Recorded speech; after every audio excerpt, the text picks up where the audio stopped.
I'm Chris, and today we're going to be checking out the open D major chord. Now, if you haven't learned any open chords yet, D major is a great one to start with. It's only on 4 strings, and it teaches you a lot of the techniques that you'll need as you learn all the other open chords. So I'm going to zoom in on my fretting hand and show you how it's done.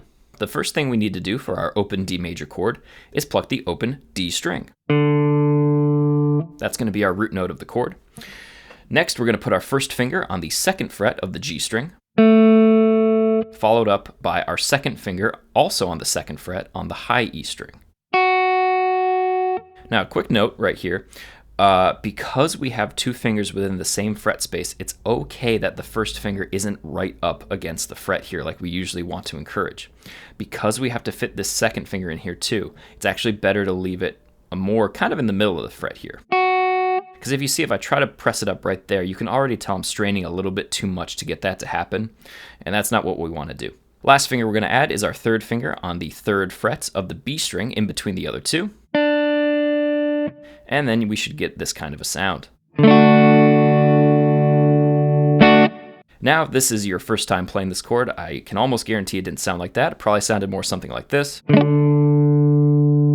Don't worry, that happens to literally everybody. By far, the most common issue with playing the open D major chord is getting the high E string to ring out properly. That's due to one of 2 reasons, or both.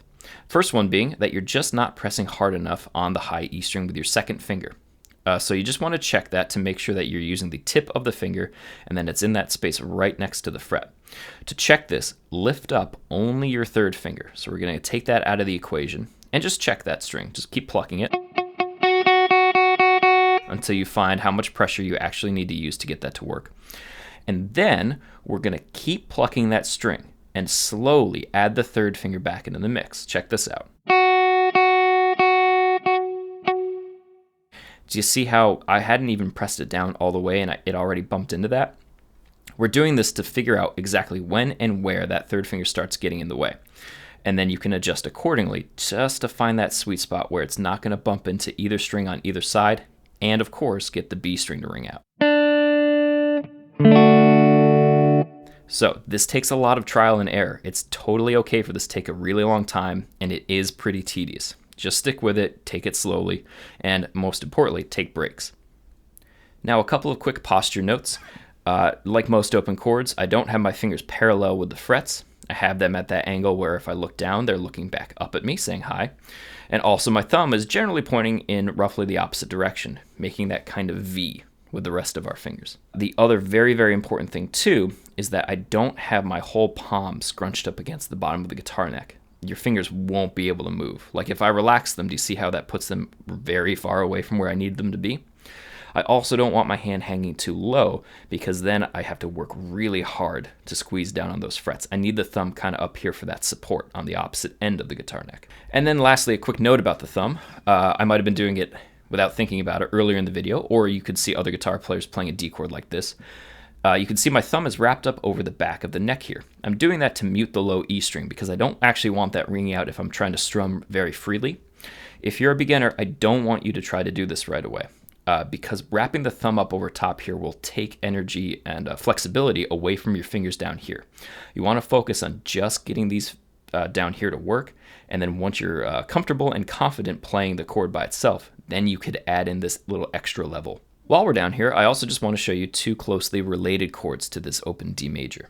They're called D sus4 and D sus2. The D sus4 involves just adding your pinky finger to the 3rd fret of the high E string, leaving everything else exactly where it was. Check it out. The D sus2 is kind of the opposite. You're going to lift up your 2nd finger and let the high E string ring out open. So these are both suspended chords. Suspended meaning that these are replacing the major 3rd of the chord, and they have kind of the intention of resolving back to that 3rd. You can see if I let this D sus4 ring out, you can almost hear it in your head that it wants to go back to that regular D chord. Same thing for the D sus2.